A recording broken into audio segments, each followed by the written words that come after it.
This is a motherboard I've picked up at a Carboot sale.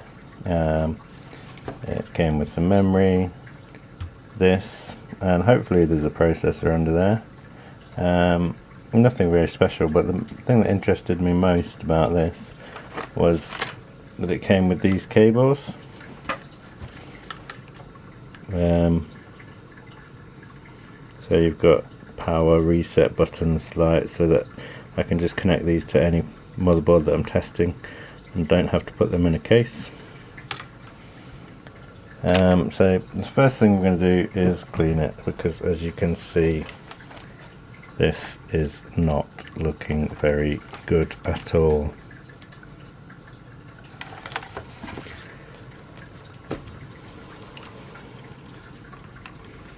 I'm guessing it's a Pentium 4 system of some kind. I don't know how these detach particularly, but we want to take this off so that we can clean this, because it's all covered in all sorts of dirt.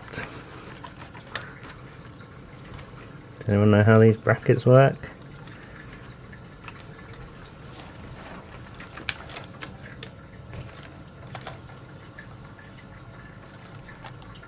All come off in one go.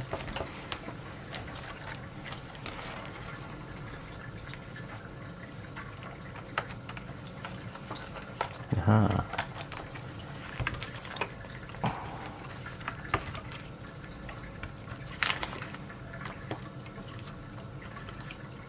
Okay, there is a processor. This thing's got a copper core, which means it should perform better. On an old system, you want to check these capacitors. Make sure none of them are bulging, and they all look fine. So let's see what this processor is, and we'll just clean this.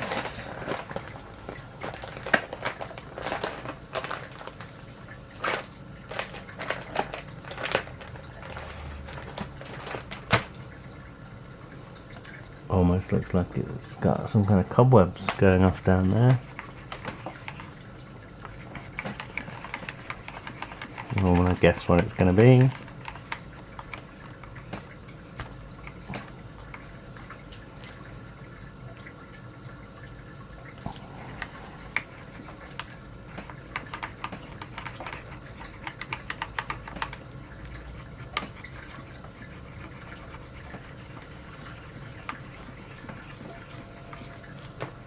It is a Intel Celeron D 2.93 GHz 256533. So, put something better in there quite easily. Socket 478. And that's chips that still have pins.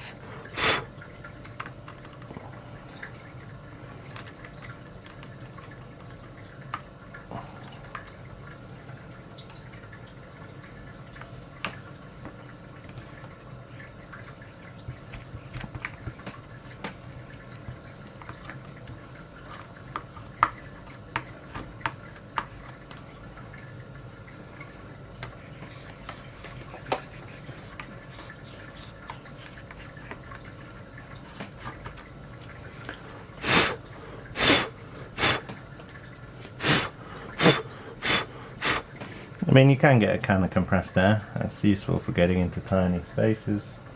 But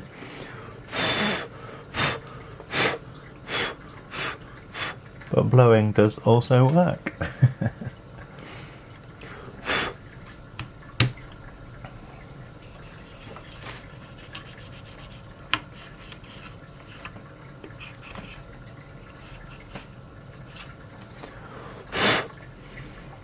Okay, we also want to clean this. You can see sort of the age of a system based on what kind of connection it uses for the CPU heatsink and fan. This has got 3 pins. More modern systems will have 4 pin connection. And you know, the older you go, the less connections you have.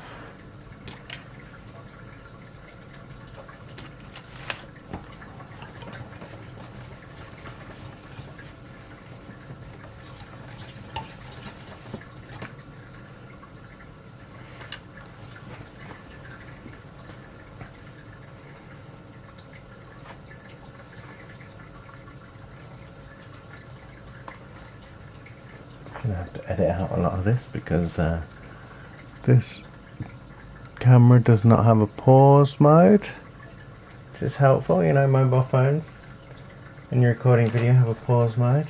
This does not. So now I am looking for something to clean this.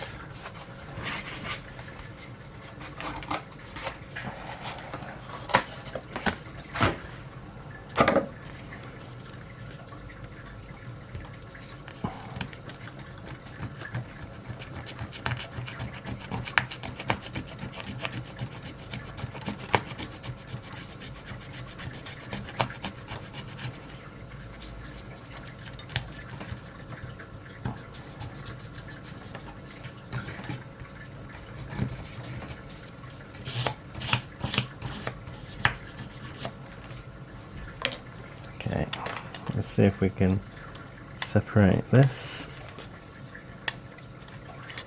from here, and then we also want to take this, it's just clipped on off here, and lovely. That is what happens when you never perform any maintenance on a system.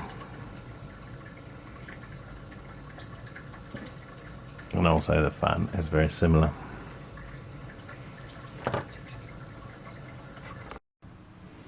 Just going to use some fairy liquid and water to wash this, and an old brush.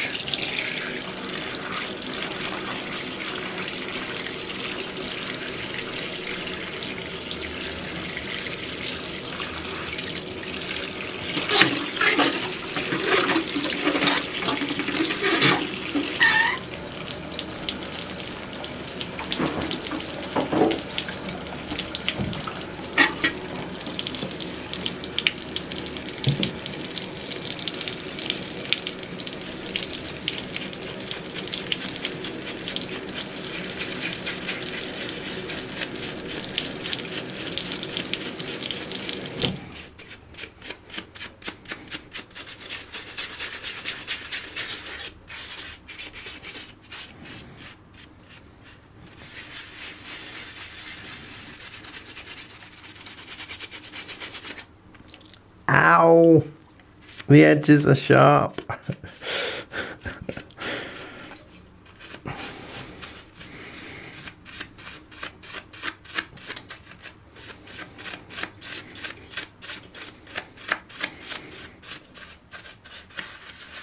Am I bleeding? Yep, I am bleeding.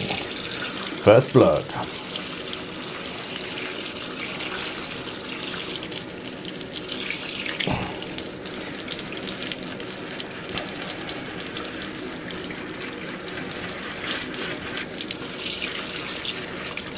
And ow! It's also very good at absorbing heat because it is a heat sink. Okay, that's looking much cleaner.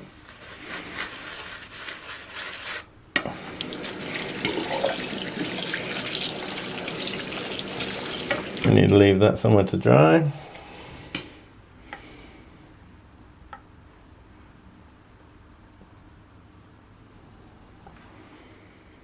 And in between all the blades at the moment, or you can just see the water.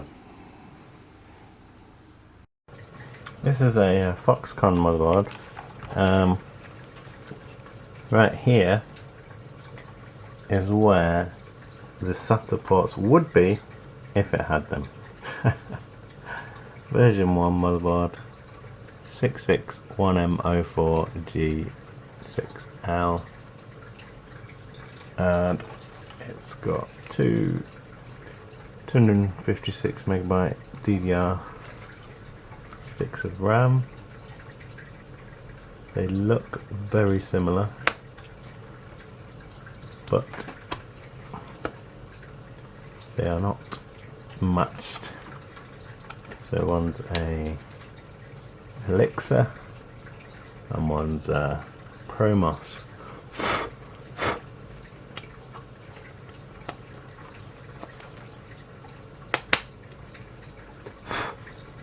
And on this motherboard there is built-in graphics, USB, audio, network, and this also needs a clean. Nothing much to report underneath, except that it's blue and looks slightly damaged.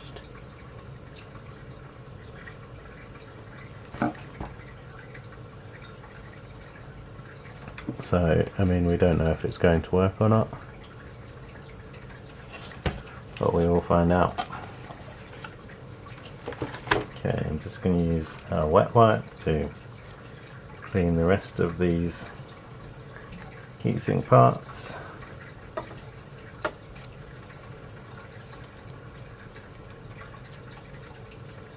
I suppose I could have done this in the sink as well.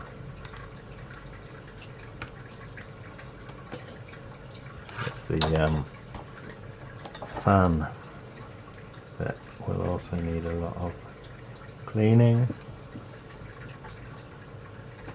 Quite disgusting.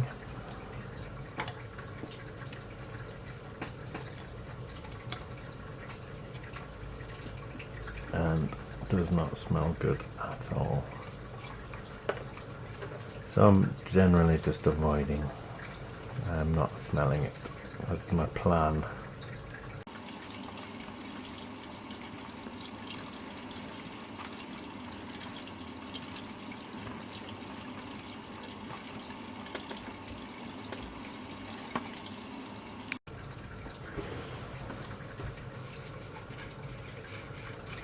A little bit of water won't do any harm.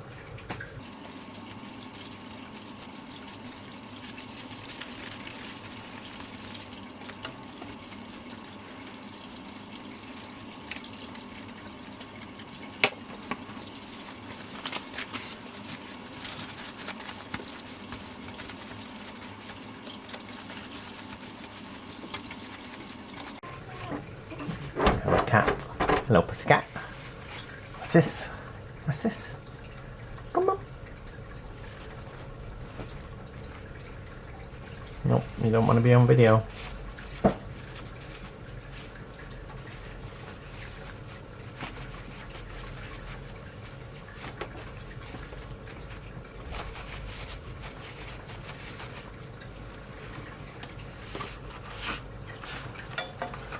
Okay.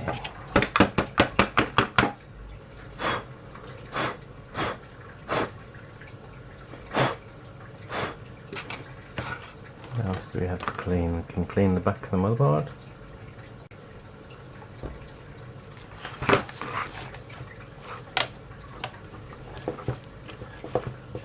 And there is some corrosion on some of these connectors.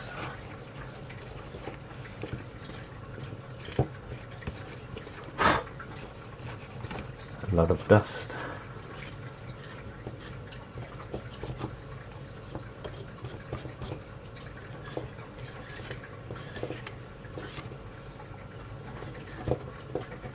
And if I wanted to spend more time on this, I'd probably use something slightly abrasive like Brasso to clean away some of this. But at the moment, since we don't even know if this works, this will do for now.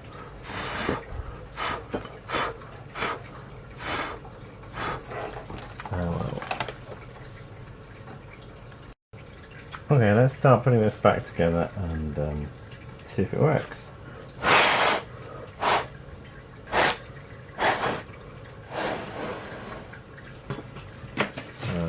We need some thermal paste.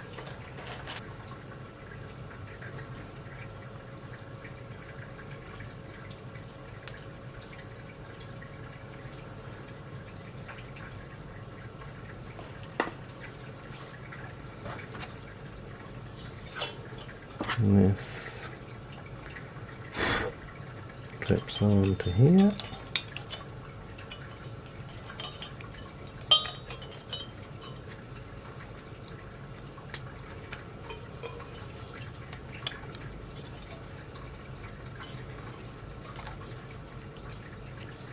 Somehow.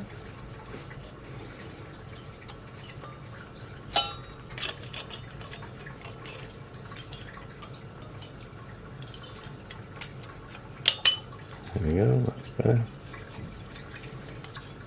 Then we need the bracket, which I haven't cleaned, but give it an extra wipe.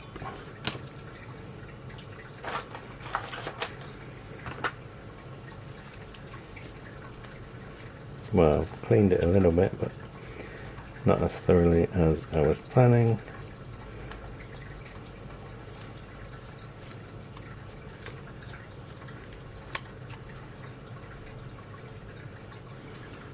And this goes on. Is there a specific way around? I do not know.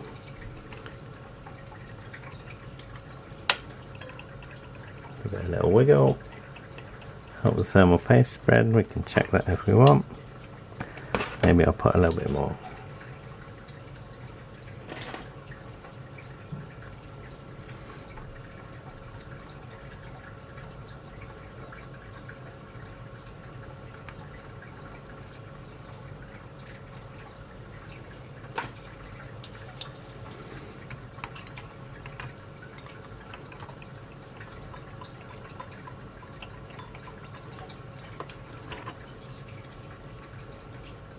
That should be fine.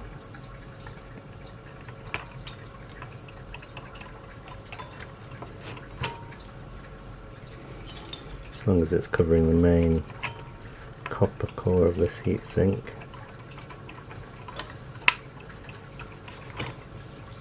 Yep.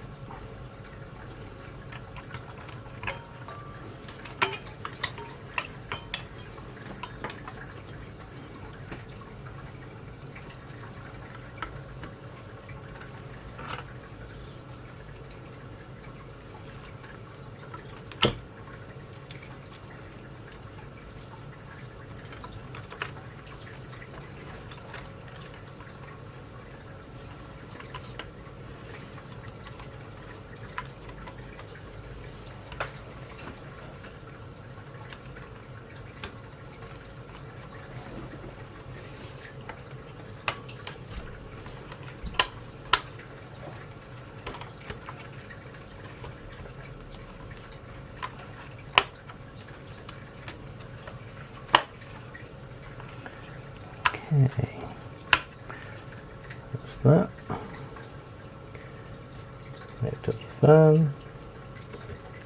Just put one stick of memory in for now. Whoops.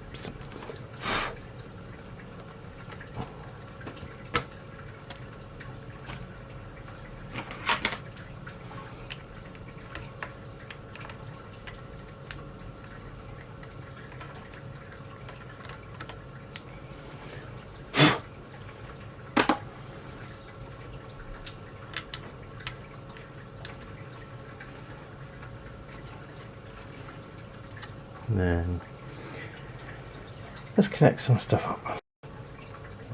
Go for a USB keyboard and mouse.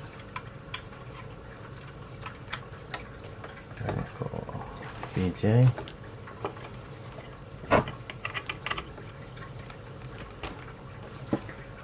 We've got power, it's 20 pin. The power supply switched off. Got a separate power connector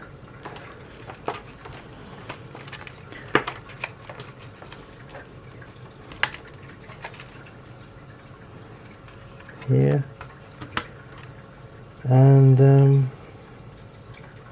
that should be it. Let's switch it on, see what happens.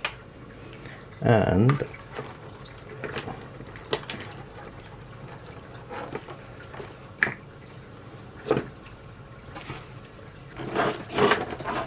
don't think you can see that. I'll move that.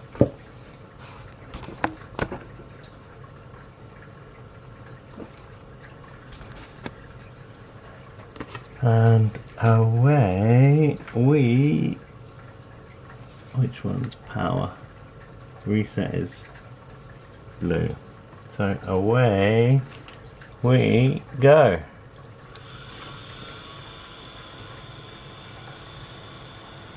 Oh, look at that.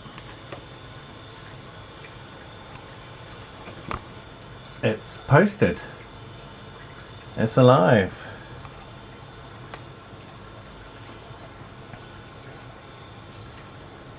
S661 series 4AB F1 S13 229 meg. Is that the right amount?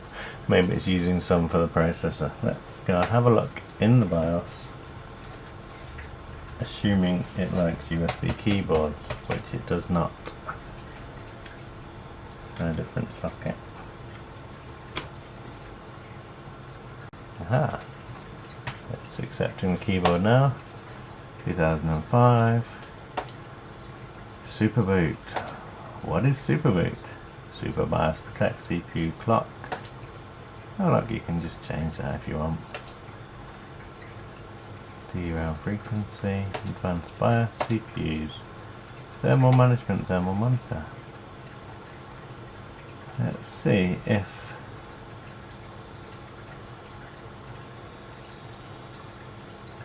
we can boot from USB. I don't know why Smart is disabled automatically by default.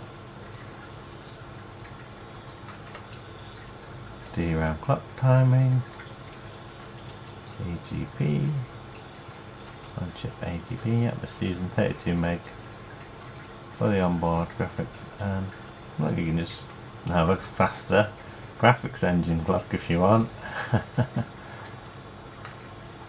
Integrated peripheral, SIS IDE, PCI, Super IO.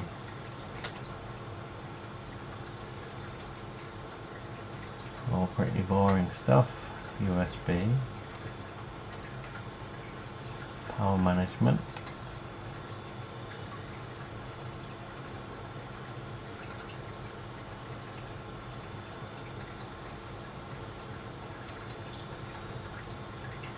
PC health, right, here we go. CPU temp 37, system temp 26, fan speed 2200. Wow, got a working system.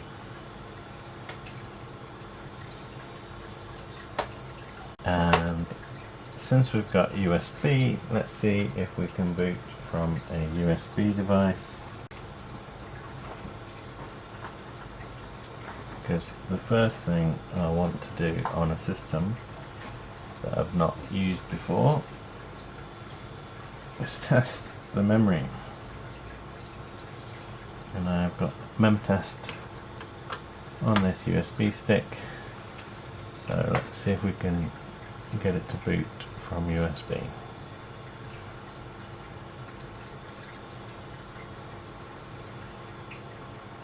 There we go, that was quick.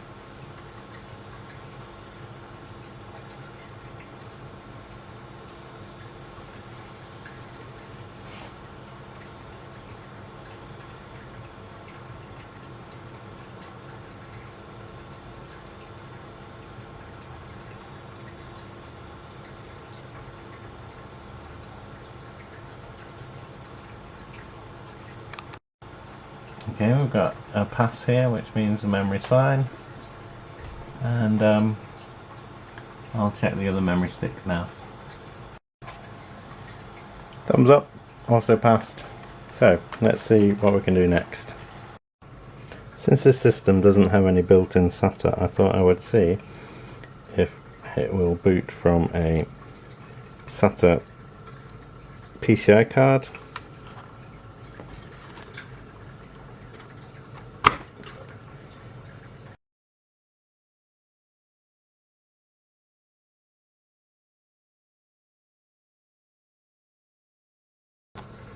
This is what they used to do to IDE cables to try and make them more manageable.